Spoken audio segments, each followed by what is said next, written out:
And I feel like we're in such a weird place on social media as content creators where I am like fighting. I feel like I am like trying to run through mud to connect with my This is followers. Jaclyn Hill.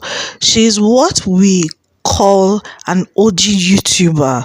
This refers to the first generation of YouTubers slash social media influencers that saw a career path in social media. She specializes in makeup and reviewing makeup products. So she has been creating content for at least 15 years and she has quite a large following across platforms. But currently, she's being called out on the internet because recently, especially on TikTok, recently she came out and did this video. I want to talk about something that I feel like maybe is a little controversial, maybe not, but I feel like no one really talks about it on social media. At least I don't see this conversation being had. But I think about this every day. And this is coming from like an old school beauty content creator. I started on YouTube 14 years ago. Like, that is insane. I have been here for every single era, consistently uploading, downloading every new platform, like watch the birth of TikTok. You know, like I remember when Instagram became a thing. I was already on YouTube when Instagram became a thing. I downloaded Instagram and like it was like this new app and we were posting the square photos. Like, I've been here for all of it. And I feel like we're in such a weird place on social media as content creators where I am like fighting. I feel like I am like trying to run through mud to connect with my followers at this point. I feel like there are so many bots and I feel like these apps are now controlling who views my videos. And I feel like I get punished and penalized for not showing up and creating all the time. In the sense of, I took off, like, I didn't post a TikTok, I think, for like a week and a half, 2 weeks, maybe. Like, sorry, shit, life happens. I've been doing this for 14 years. Maybe I'm a little burnt out, God forbid. But then I come back to TikTok and it's like I'm put in like this TikTok jail where my views are complete shit. No one is seeing, like, it's one thing if my engagement is shit, meaning like maybe my views are high, but my comments are low and the likes are low. It's like, okay, so my audience wasn't feeling the vibes of this video. That's fine. But I'm talking like, when you have 1 million followers, but your videos are only getting 30,000 views, this is just not the way it used to be. Like, when I started, it was so organic. Like, you subscribed to the people that you liked, you opened up those apps, or you got a notification on your phone saying, so-and-so just posted a video, you go, you engage with it. And like, it was that simple. Now it's like, I put videos out there and sometimes I just feel like I'm talking to myself. I'm like, where is my audience? And I feel like my audience is really on Instagram stories. Like, my girls are there for me on Instagram stories. Like, I really know who I'm talking to over there, but I miss the days of knowing who I'm posting my content for.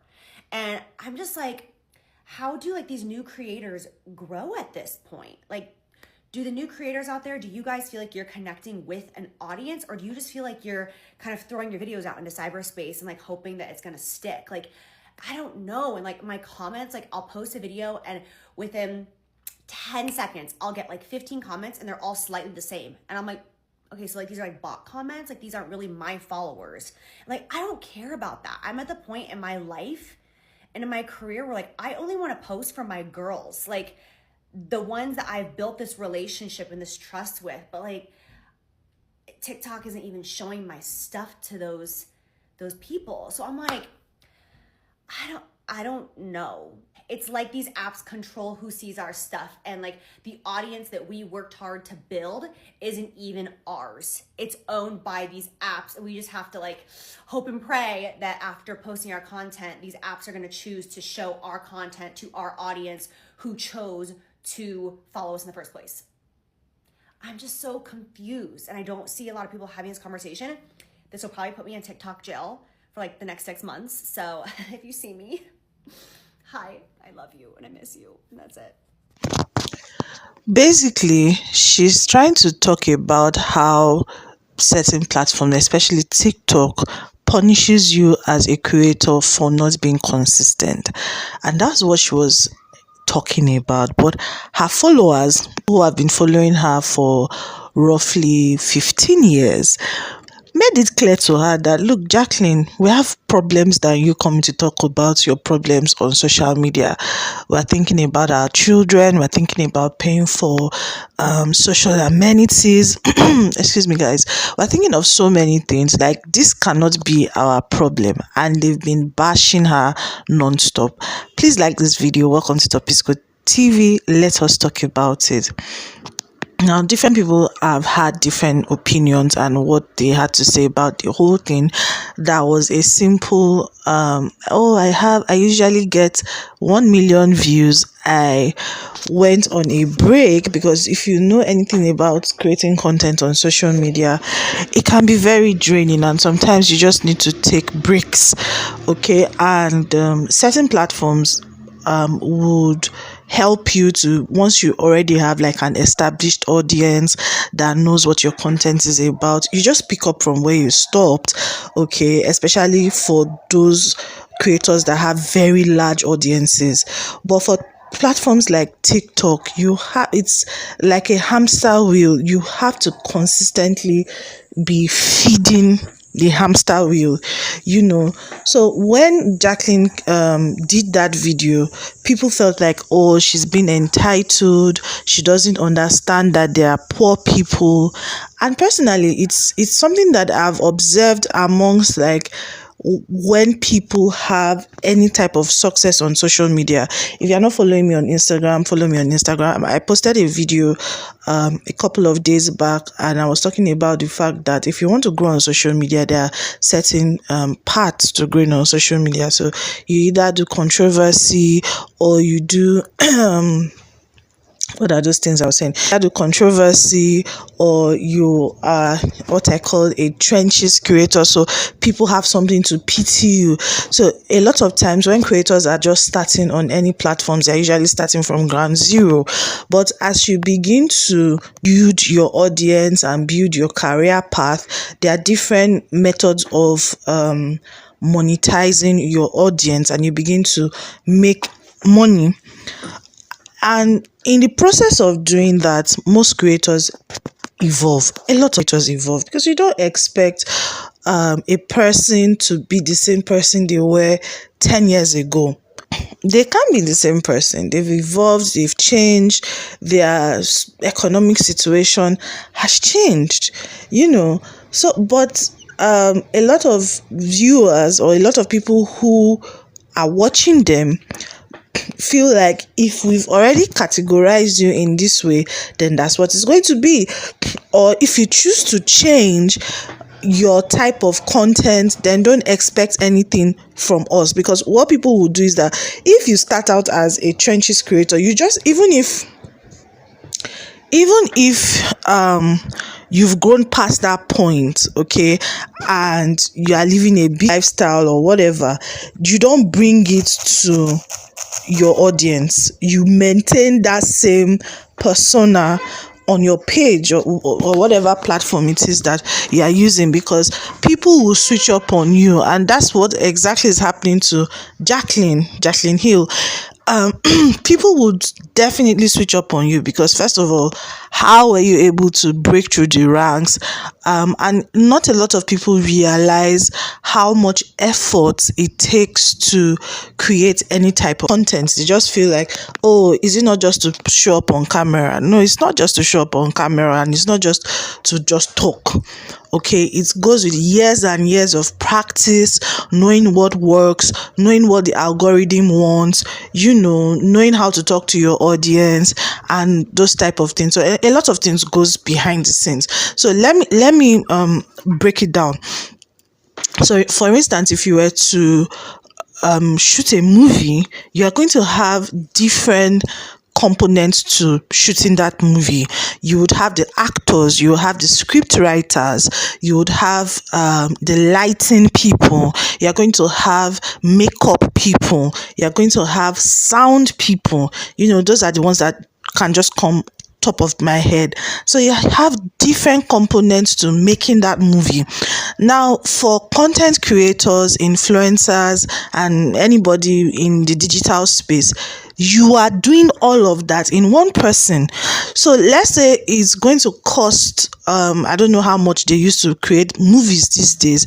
Now you are your makeup artist, you are your script writer, and mind you, they pay for each of these components individually. Now you are doing all of that. You are your own technical person. You are doing all of that encompassed into one person. You are also thinking about what's going to work on this algorithm, because different algorithms require different things from you. So you are putting all of that together, but people don't because people just come and make it look easy. They don't understand the whole 9 yards. So that's on one hand. Now, the people who are saying that, oh, she's not relatable, are they valid? Of course, what they are saying is valid, but it is unfair to expect somebody to be the same person they were 10 years ago. It's unfair. You have changed. You've changed your opinions about things. You've changed your ideas about things. You are not the same person you used to be 10 years ago. And I listened to one of the people who was talking. I just want to talk because I don't want to play anybody's video on my channel.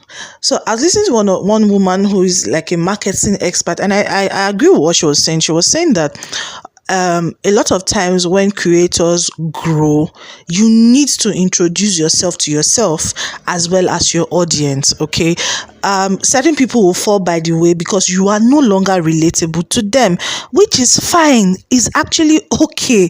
The problem is trying to stay chummy with people who you no longer relate with. It's just like you move out of the hood, you move out of a slum, right?